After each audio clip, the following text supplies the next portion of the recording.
Oke baik, assalamualaikum, annyeonghaseyo, Yerbun semuanya. Ini adalah berita bagus ini untuk tahun depan ya. Persiapan tahun 2024 ini nggak cuma di Indonesia aja, tapi banyak negara seperti China, Kyrgyzstan, Mongolia, ada Myanmar, ada Timur Leste, ada Uzbekistan, ada Filipina, Sri Lanka, Thailand, Nepal, Pakistan, Vietnam, dan Laos. Ini merupakan negara langganan, yaitu yang mengirimkan beberapa warganya ke Korea Selatan ke sini, termasuk negara kita ya teman-teman semuanya.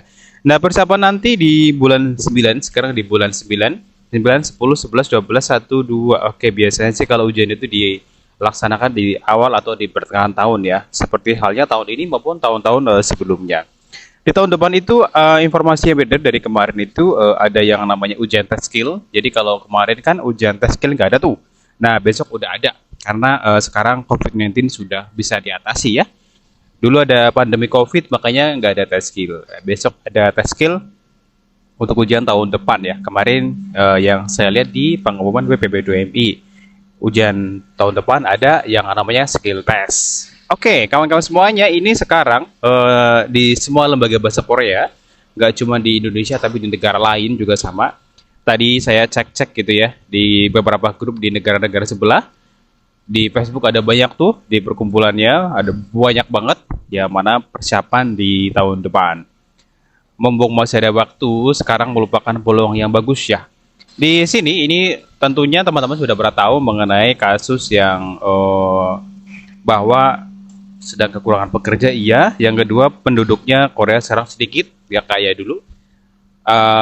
Angka kelahirannya sedikit ya teman-teman semuanya, makanya sekarang yang berada di sini ini terutama teman-teman itu banyak yang mendapatkan kemudahan yaitu untuk memperpanjang ataupun merubah identitas visanya ke E7. Ini sekarang lagi ramai dengan persyaratan yang tentunya tidak mudah ya. Tapi kalau misalnya di sini sudah bekerja lama terus mempunyai kualifikasi baik punya topik dan persyaratan yang lain, tentunya itu bisa mudah upgrade visa ke E7 maupun ke E74 maupun ke F2R ya. Ini dari negara sebelah tuh banyak tuh yang udah berubah. Kemarin ketika aku ujian topik tuh ya, di ujian topik di sini itu banyak dari negara Vietnam, Laos itu kayak langganan deh, Myanmar itu banyak banget ya, Pakistan banyak banget ya. Seleksi untuk merubah data visanya ke E74 begitu. Nah teman-teman semuanya, di tahun depan nanti ini sekali lagi masih ada waktu, jadi nggak boleh slow-slow ya, boleh santai-santai, nggak boleh con-condi, pelan-pelan, tapi harus betul-betul fokus karena nggak cuma Indonesia aja tapi banyak negara lain. Setelah ujian selesai, untuk yang sudah selesai tentunya yang udah sending data nanti ada yang dikembalikan kemarin ya. Ini biasa sih butuh waktu 2 bulan lebih atau 3 bulanan ya. Jadi nanti sahabat semuanya, yang penting kalau data udah oke, sudah di-approve, tinggal menunggu penerbangan sih bisa lah ya, di sibuk-sibuk apa di rumah, misal sambil jualan atau sambil apa begitu, supaya waktu itu nggak terasa banget. Kalau misalnya menunggu nggak ada kegiatan tuh lama banget, jadi bisa sambil jualan online atau lagi ngapain, jadi sambil bekerja juga bisa ya, atau freelance kayak gitu. Nah persiapan ujian nanti ada banyak stepnya. Yang pertama adalah sering-sering membaca kosakata, itu harus dan wajib tentunya, karena bagaimanapun juga persaingan ini nggak cuma dari satu teman-teman di LPK tapi dari LPK lain.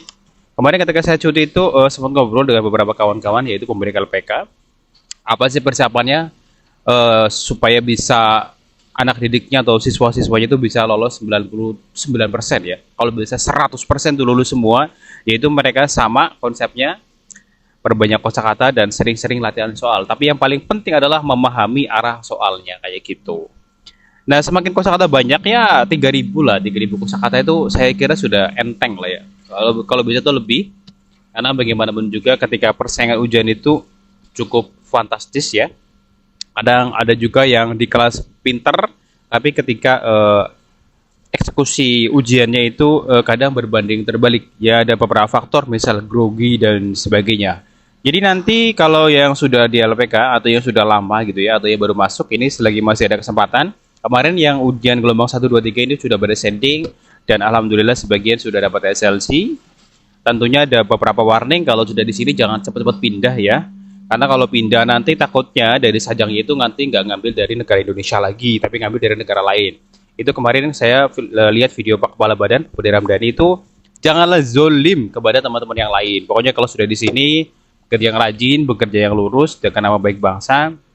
Jangan dikit-dikit kabur, jangan dikit kabur, karena di sini memang mentalnya itu betul-betul dilatih ya. Ini nggak mudah, jadi perlunya kesiapan yang sebaik-baiknya kayak gitu. Semua bekerja di sini tuh berat, jam kerja panjang dan tidak seindah apa yang dibayangkan di rumah. Ada yang dapat kerja ringan ya alhamdulillah, kalau misalnya berat ya dijalani dulu di situ step by stepnya, gajinya dan sebagainya kayak gitu.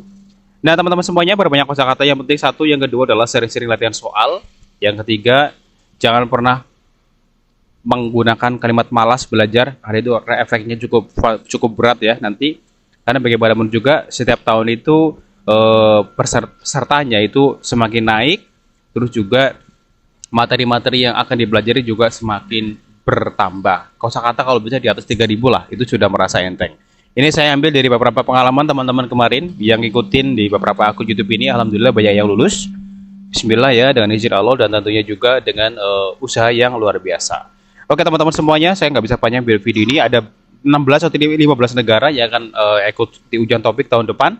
Nanti saya upload lagi negara mana yang paling duluan yaitu melaksanakan ujian di tahun 2024, karena ada banyak negara, ada Cina, Indonesia, Kyrgyzstan, Mongolia, Myanmar, Timor Leste, Uzbekistan, Filipina, Sri Lanka, Thailand, Nepal, Pakistan, Vietnam, dan Laos. Nanti saya cek di webnya mana nih yang akan melaksanakan ujian duluan kayak gitu. Oke teman-teman semuanya, jangan pernah berhenti untuk belajar dan jangan malas, harus fokus, apalagi yang sekarang mohon maaf ya, yang banyak punya tanggungannya banyak, terus cita-cita untuk meningkatkan ekonomi keluarga, dan pokoknya harus semangat selalu. Berdarah-darah dulu ya di awal, nggak apa-apa, nanti kalau sudah selesai sudah aman. Oke, terima kasih sahabat semuanya, semoga bertanya bantu dan tetap semangat ya, nggak cuma negara Indonesia aja tapi dari banyak negara lain yang bersaing ke Korea Selatan. Oke, terima kasih. Annyeonghaseyo sahabat semuanya, wassalamualaikum warahmatullahi wabarakatuh.